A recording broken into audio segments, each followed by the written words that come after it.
الحمد لله رب العالمين الرحمن الرحيم مالك يوم الدين. وقال تعالى في مقام آخر فاعف عنهم واستغفر لهم وشاورهم في الأمر فإذا عزمت فتوكل على الله إن الله يحب المتوكلين. صدق الله العظيم. وقال النبي صلى الله عليه وسلم العلماء ورثة الأنبياء. وقال النبي صلى الله عليه وسلم كن في الدنيا كأنك غريب أو عابر سبيل أو كما قال صلى الله عليه وسلم.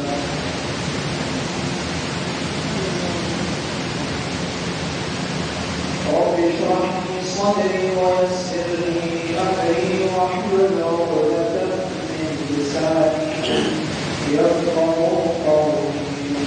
رب زدني علما.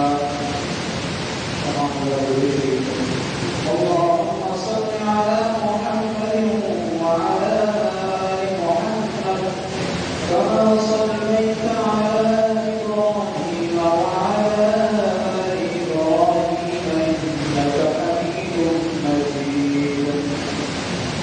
اللهم بارك على محمد وعلى آل محمد كما باركت على إبراهيم وعلى آل إبراهيم إنك حميد مجيد. میرے والد احترام سامعین کرام بزرگان میرے ساتھیوں بزرگوں اللہ تعالیٰ اس پوری دنیا کے خالق اور مالک ہیں. وہی رازق ہیں, وہی مولا ہیں, وہی اس دنیا کو چلانے والے ہیں اور اسی نے ہی اس پوری دنیا کو پیدا کیا ہے. وہی تمام مخلوقات کا خالق بھی ہے, رازق بھی ہے, سبھی بھی ہے. اللہ تبارک و تعالیٰ کی بے شمار انعامات اور احسانات ہیں. اور ان سے سب سے بڑا انعام اور احسان وہ یہ ہے کہ اللہ تبارک و تعالیٰ نے ہمیں اسلام کی دولت سے مالامال بنایا.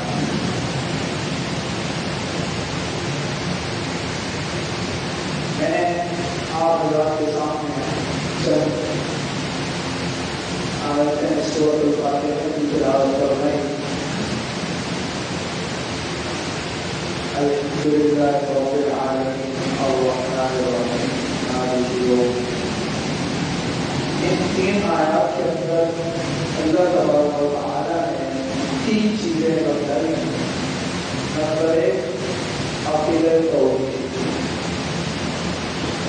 عقیدہ توحید اسے کہتے ہیں یعنی لا الہ الا اللہ. یہ عقیدہ توحید ہے کہ اللہ کے سوا کوئی معبود نہیں, وہی معبود ہے. دوسری جو ہے وہ رسالت اور الرحمن الرحیم. اس میں رسالت کا ذکر کرنا ہے. محمد رسول اللہ یعنی نبی کریم جو عالم حضرت محمد مصطفیٰ صلی اللہ علیہ وسلم کی رسالت کا ذکر ہے. انبیاء کرام کا ذکر اس میں آ رہا ہے. اور تیسری جو ہے مالک یوم الدین, اس میں بعض بار الموت کا ذکر ہوا کہ آخر کی زندگی یعنی اس دنیا کی زندگی کے بعد آخر کی زندگی ہے. یہ تین چیزوں کا اس آیت کے اندر ذکر ہوا ہے. لیکن عقیدہ توحید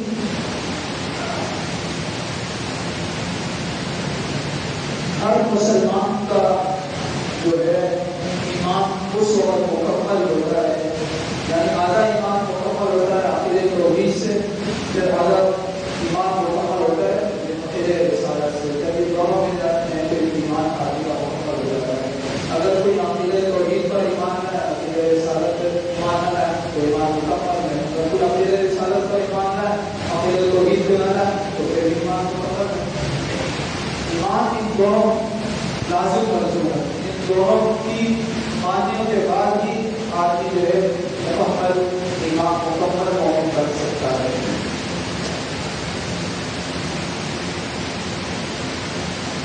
تو دوسری آیت میں جو فرمایا الرحمن الرحیم،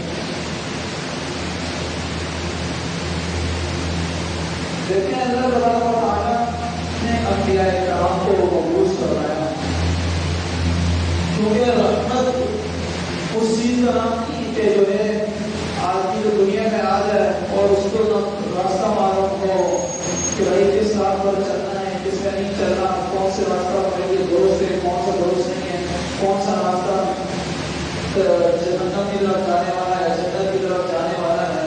اگر جس کی آدمی کو تمیز نہ ہو تو اس کو کوئی رحمت کہتے ہیں.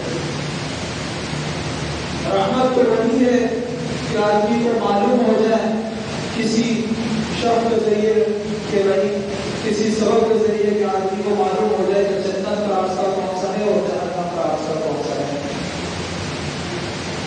تو اللہ تعالیٰ فرماتے ہیں کہ میں نے تم پر سب سے بڑا انعام احسان یہ کیا کہ میں نے نبی کریم محمد مصطفیٰ صلی اللہ علیہ وسلم کو میں مبعوث فرمایا اس لیے کہ تم کو وہ بتلائے کہ سیدھا راستہ کون سا ہے اور غلط راستہ کون سا ہے. یہ سب سے بڑا احسان اللہ تعالیٰ نے فرمایا.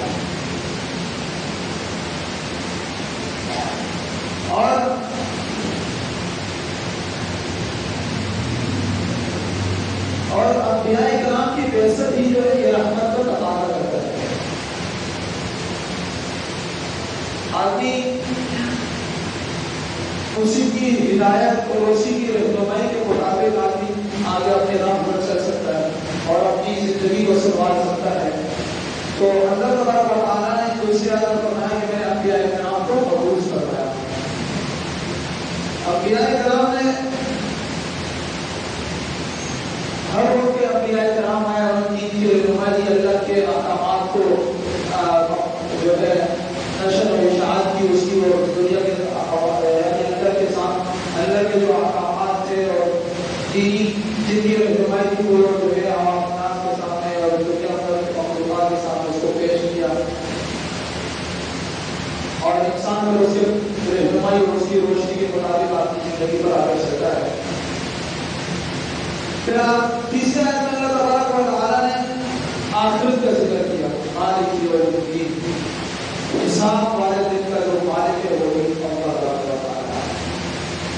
یہ دنیا ایک عارضی ہے، فانی ہے. یہی اللہ تبارک و تعالیٰ اس آیت کو بتانا چاہ رہا ہے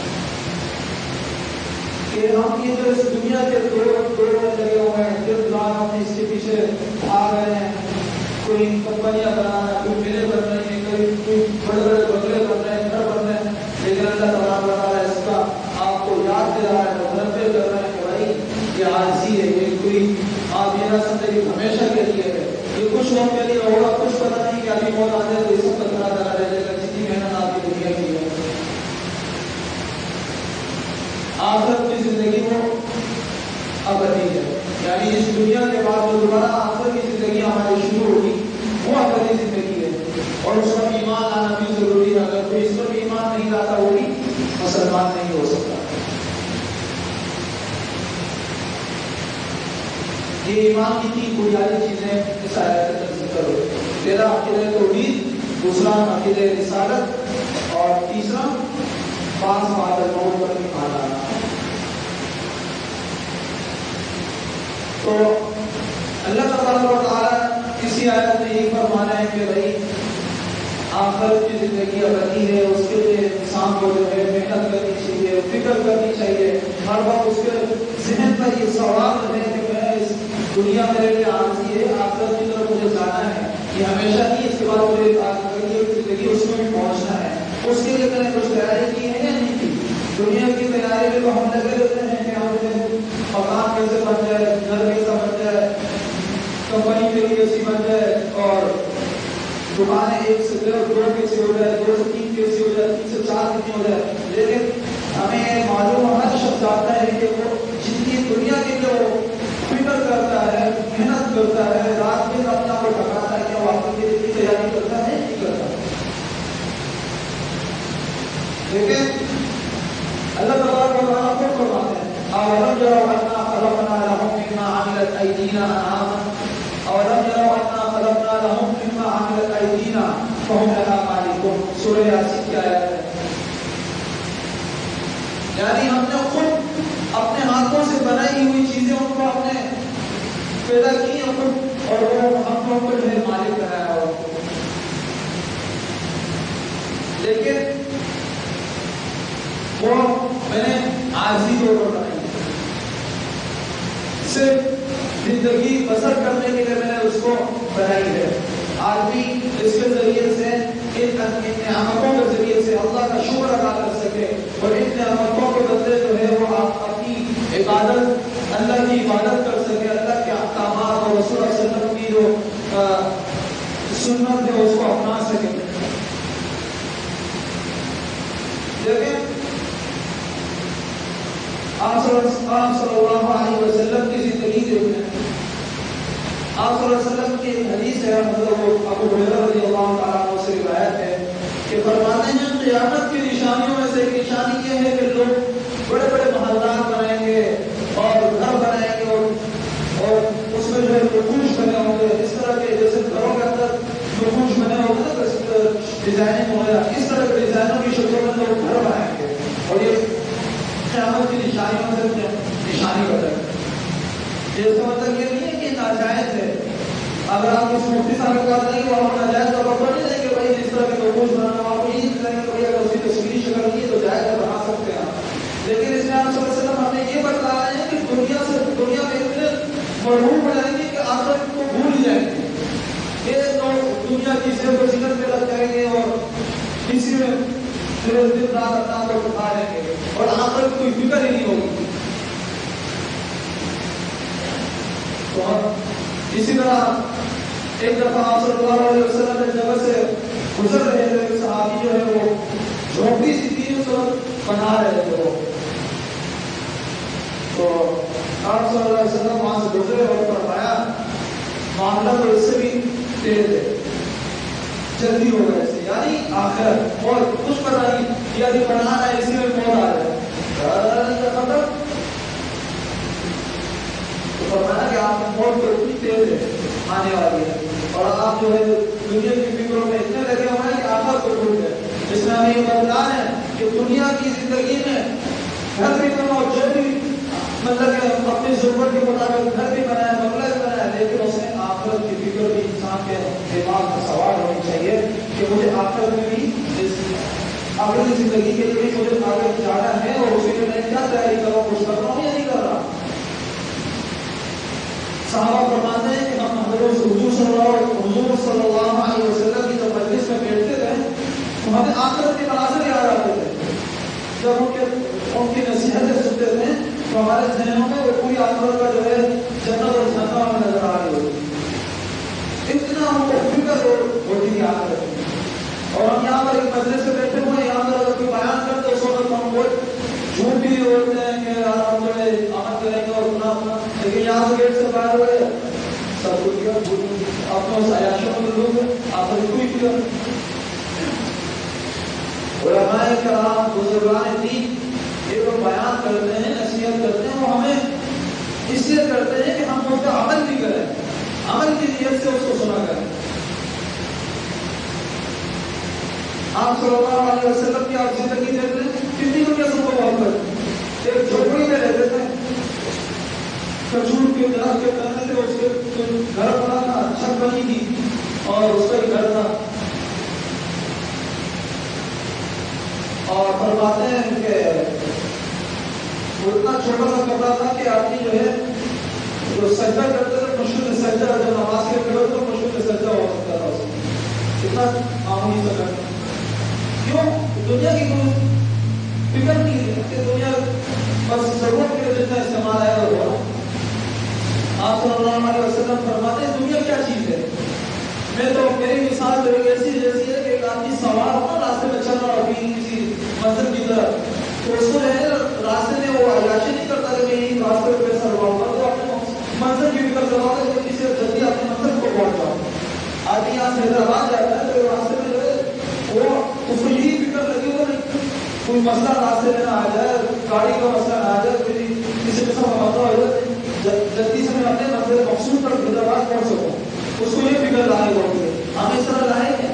ہم یہ دنیا میں جو ہے زندگی گزار رہے ہیں، کتنے ایسے لوگ جن کو فکر ہے کہ یار ہم دنیا میں جو زندگی گزار رہے ہیں آپ کر کے کوئی ہم کوئی آپ جو ہمارا منزل مقصود ہے جہاں ہم نے آپ کر جانا ہے وہاں کی ہم کوئی تیاری کی ہے نہیں کی. ہمیں اس کی فکر کرنے کی ضرورت ہے. آج ہم کچھ مدارس دینیا کے ساتھ یا مزید جو ٹرسٹ وغیرہ ہوتے ہیں، ہم نے کوئی ہم زکات اور صدقات دیتے ہیں تو ہم اس کو بھی احسان دیتا ہے. یہ تو ہماری اپنی خیر ہے. آپ کو یہ آپ کا اپنا فریضہ ہے، آپ اپنے لیے کچھ کر کے جا رہے ہیں. یہ نہ سمجھے کہ آپ مثال کے طور پر اگر کوئی مثال کے طور پر مدارس کے اندر آپ خصوصاً کوئی صدقہ دے رہے ہیں، زکات دے رہے ہیں، وہ تو آپ کا آخرت میں وہ کیا کہتے ہیں کہ جمع پونجی ہو رہی ہے، وہ ضائع نہیں ہو رہا. ضائع تو جو آپ نے اپنے کھا لیا وہ روٹی کھا لیا ختم، لیکن جو آپ نے آگے کسی مدرسے میں دیا وہ ضائع نہیں ہوا، وہ بلکہ آگے جمع ہو گیا اللہ کے پاس. لیکن ہم اپنے ہی ہاتھوں سے اپنے پاؤں میں کھلاڑی مارتے ہیں اور احسان دلاتے ہیں میں فلاں کو اتنا دیتا ہوں، فلاں کو اتنا دیتا ہوں، اور اپنا آواز ضائع کر دیتے ہیں. کیوں؟ ریاکاری آ گئی نا. اللہ کے لیے جو دیتا ہے نا اس کے اندر یہ چیز نہیں ہوتی کہ جو ہے میں کچھ پیسے دے رہا ہوں تو میں احسان کرتا ہوں یا وہ کروں، بلکہ وہ اللہ کے لیے دے رہا تو اللہ کے ساتھ اسے لین دین ہوتا ہے. اللہ میں آپ کے راہ میں خرچ کر دیے، اللہ کے ساتھ کانٹیکٹ ہوتا ہے. اسی طرح میں نے ایک دوسری آیا تھا اور آپ کے سامنے علاج فرمائی تو آپ مانو استغفر اللہ مشاورہ مشورہ مشورے جو ہے نا ایک بہت ہی عظیم مقدس فعل ہے. آج کل کے دور میں ایک آپ کو قصہ سناتا ہوں. سورہ حجر کے موقع پر جب آپ صلی اللہ علیہ وسلم آئے تھے اور ذوالحلیفہ کے مقام پر احرام باندھ کر جب آئے اور حدیبیہ کے مقام پر جب کفار مشرکین نے روک دیا اور فرمایا کہ آپ کو اپنی سال بھر کرنے کی اجازت نہیں ہوگی. بارہ کو صلح ہوئی اور صلح میں یہ طے کیا گیا آپ جو ہے اگلے سال عمرہ کریں گے، اس سال آپ عمرہ نہیں کر سکتے، آپ اگلے سال کی قضا کریں گے. یہ دیکھا ہے تو وہ مکمل صلح ہوئی اور اس کی الگ تفصیل ہے، اس میں نہیں جا رہا. اصل مقصد کی طرف میں آپ کو بتا رہا ہوں وہ یہ ہے کہ یہ فیصلہ ہو گیا تو صحابہ کے اندر جو ہے جذبہ پیدا ہوا کہ یہ ہمیں عبادت سے روک رہے ہیں، ان کے اندر ہمت کیسے کہ ہمیں عبادت سے روک رہے ہیں، ہمیں لڑائی کے لیے آپ صلی اللہ علیہ وسلم حکم کیوں نہیں دے رہے. آپ صلی اللہ علیہ وسلم نے حکم کیا کہ بھائی تمام صحابہ کو بڑا کہ اپنے جانور بھیج دو اور جو ہے قربانی کرنے کے لیے جانور بھیج دو تاکہ آپ جو ہے قربانی کر کے اپنے کام پہنچ سکیں. اس سے مسئلہ بھی یہ معلوم ہو گیا کہ راستے میں اگر آپ عمرے کے لیے جانا ہے اور راستے میں کوئی دشمن آپ کو روک لیتا ہے تو اس نے آپ کو ایک مسئلہ آپ کو معلوم ہو گیا اس کے ذریعے سے کہ اگر کوئی دشمن روک لے تو آپ قربانی وہاں پر کروا دیں کسی کے ذریعے اور الگ کروا دیں اور آپ یہاں سے نکل سکتے ہیں. 12 دن لگتے تو پھر جب تمام صحابہ نے جانور بھجوا کی مکہ کو جو ہے قربانی ہو گئی. اب کہا کہ حلق کر رہا ہے تو کبھی جب حضور صلی اللہ علیہ وسلم نے فرمایا کہ حلق کر رہا ہے تو کوئی حلق کر دیا نہیں. وہ صحابہ جب جان چھڑتے تھے آپ صلی اللہ علیہ وسلم پر کسی حکم کی جو ہے وہ اس نے کچھ لچک نہیں لاتے تھے، پیچھے نہیں ہٹتے تھے. اس ایک سے بڑھ کر ایک آگے ہوتا تھا. لیکن یہاں پر صحابہ نے عمل نہیں کیا, وہ کھڑے رہے. پھر حضور صلی اللہ علیہ وسلم دوبارہ حکم دیا کہ بھائی حلق کرو, پھر بھی حلق کرو. حضور صلی اللہ علیہ وسلم بھی پریشان, یہ صحابہ کے طور پر جان نثار ہونے والے اور اتنے مجھ پر جو ہے میرے ہر حکم کی تکمیل کرنے والے, اور آج یہ کیا ہوا ہے. وہ چوکی میں گئے اپنے وہاں ہوٹل میں, تو میں سلمہ رضی اللہ تعالیٰ وہاں پر پہنچی تھی. ہم سے آپ کے میرے ساتھ بات کی, ہو رہی کیا مسئلہ ہو رہی کیا. آپ کے سلم ہمیں سلمہ سے کہا, تو سلمہ سے یعنی ہمیں سلمہ سے مشورہ کیا, ہمیں سلمہ سے مشورہ کیا کہ میں کیا کروں. میں کیا کرا, پہلی دفعہ حکم دیا, پھر نہیں مانا, دوسری بار بھی حکم دیا کہ نہیں مانا. تو آپ ہمیں سلمہ نے فرمایا کہ ان کے اندر ایمان کو جذبات ایسے ہیں کہ وہ اجازت نہیں دے رہی, وہ جو ہے حالت کر رہا ہوں جذبات تھوڑا سا کھول رہے تو بولنا حضور صلی اللہ علیہ وسلم ہمیں حکم کیوں نہیں دے رہے کہ ہم ان کے ساتھ لڑائی کریں, تو حالت کو کیوں حکم دے رہے ہیں. انہوں نے مشورہ دیا کہ آپ پہلے حلق کریں, اور حلق کریں تو انشاءاللہ سارے حلق کریں گے. تو ان کے مشورے پر عمل ہوا. جب ان کے مشورے پر عمل ہوا تو جب صحابہ نے دیکھا کہ آپ صلی اللہ علیہ وسلم حلق کریں, ایک صحابی کو بلایا اور حلق کروایا, تو تمام صحابہ نے دیکھا کہ آپ صلی اللہ علیہ وسلم حلق کریں, تو سب نے حلق کر دیا. تو اس سے یہ بھی معلوم ہوا کہ مشورے میں یہ نہیں دیکھا جاتا کہ یہ مجھ سے چھوٹا ہے یا بڑا, لیکن مشورہ لینے کے لیے آدمی کو جو ہے یہ ضروری دیکھنا ہوتا ہے کہ وہ اس کا علم بھی ہے یا نہیں. آدمی مثال کے طور پر آدمی بیمار ہے, وہ جاتا ہے کسی انجینئر سے اس کا مشورہ لے تو بیوقوفی ہے, کہاں ہے. اسی طرح جو مشورہ دینے والا ہے وہ بھی امانتدار ہونا چاہیے. آپ صلی اللہ علیہ وسلم نے فرمایا جو مشورہ دیتا ہے وہ امانتدار ہوتا ہے. اگر وہ خیانت کرے گا ایسے جیسے آدمی قرض لیتا ہے اور پسند کچھ قبضہ کر لیتا ہے تو حرام ہے, اسی طرح یہ بھی حرام ہے. یہ نہ دیکھے کہ بھائی آپ اگر کسی کو مشورہ دے رہے ہیں, کسی کو مشورہ دے رہے ہیں اور اس کا فائدہ اس چیز میں, لیکن آپ فائدہ چھپا کر اس کو غلط دوسرے راستے کھان ہے, تو یہ آپ خیانت کرنا اس کے ساتھ, خیانت نہیں کرنی. اور اسی طرح رشتے کے معاملے میں کوئی آئے کہ بھائی رشتے کے معاملے میں جو ہے آپ صلی اللہ علیہ وسلم نے وہاں پر بھی شریعت کی ضرورت غیبت کی اجازت دیتی ہے. وہاں پر کیسے کہ ایک رشتہ آیا کہ آپ سے مشورہ کر رہے ہیں کہ میں فلاں کا رشتہ اپنے بیٹے کے ساتھ کروا رہا ہوں, تو آپ مشورہ دے سکتے ہیں کہ آپ بولیں گے اس وقت یہ بولیں گے, اس کے سامنے بیان کرو یہ غیبت کی غیبت کیوں ہوئی. یہ مشورہ آپ کو اجازت دے رہا ہے اس بات کی کہ آپ اس کو بیان کرو اس کے سامنے کہ بھائی اس بندے کے اندر فلاں غلطی ہے, فلاں نقصان, فلاں چیزیں ہیں, کیونکہ وہ آپ سے مشورہ مانگنے آیا ہے. تو اس مشورے کی تدبیر میں شریعت کتنا لحاظ کر رہی ہے کہ وہاں پر بھی غیبت کرنا ضرورت اجازت ہے, جو کہ حرام ہے غیبت کرنا, لیکن اس معاملے میں اجازت ہے. اس سے معلوم ہونا چاہیے کہ مشورہ کتنا اہم کام ہے. آج کل ہم مشورہ کرتے ہیں, ایک سے مشورہ کہ ہم ایک دوسرے کو بتا دیتے ہیں, یہ بھی بہت بڑا ہے. آپ کو ایک مشورہ دیتے ہیں تو آپ کو ہمراہ بنانا ہے, اپنی باتوں کا امانتدار بنانا ہے, آپ کو امانت ہے آپ کے سامنے اپنے دل کی بات شیئر کرنا ہے. اس کا مطلب تو نہیں کہ آپ اس کی بات کو دوسروں کو بتائیں, پوری دنیا کو غلط ہے. آج ہم اپنی دینی گھریلو زندگی اور اس کو دیکھیں نا تو ہزاروں لڑکیاں ہوتی ہیں, لیکن ہمیں فکر نہیں ہوتی, سوچ ہی نہیں ہوتی, اس کو دماغ ہی نہیں جاتا ہمارا. ہم مذاق کر بولے جاتے ہیں اور کچھ پتا نہیں ہوتا. اور اسی طرح مزید وقت نہیں ہے تو انشاءاللہ تعالیٰ پھر بھی عرض کروں گا. بارہ نہیں تو آج میں آپ کے سامنے عقیدے تو عید کے بارے میں جو میں نے بات کی, عقیدے رسالت, اور تیسری میں نے کیا کی آخرت کی فکر. آخرت کی ہمیں فکر کرنی چاہیے, بہت زیادہ فکر کی ضرورت ہے. اس کے لیے اس کو حقیقت دور کرتا ہے, جیسے میں پچھلے جمعے میں کیا اس سے پچھلے جمعے میں نے فرمایا کہ علماء سے تعلق قائم کرتے ہیں. علماء سے تعلق نہیں قائم کریں گے برائے قسم بھڑکتے ہیں. علماء سے جتنا مضبوط تعلق قائم ہوگا تو انشاءاللہ دین بھی بن جائے گی, آخرت دنیا بھی بن جائے گی, آخرت بھی بن جائے گی. ہم کہتے ہیں کہ صحابہ کے وقت اگر ہم ہوتے تو ہم صحابہ جیسے قربانیاں دیتے ہیں. آپ خود دیکھیں کہ صحابہ جیسے قربانی کے آپ لوگوں کے ورثاء کے ساتھ کیا معاملہ کر رہے ہیں, یہ دیکھیں آپ. علماء کرام تو انبیاء کے ورثاء ہیں نا. آج ہم ان کے ساتھ محبت کریں گے ایسے جیسا ہم انبیاء سے صحابہ محبت کرتے تھے. ان کے درجے تک تو نہیں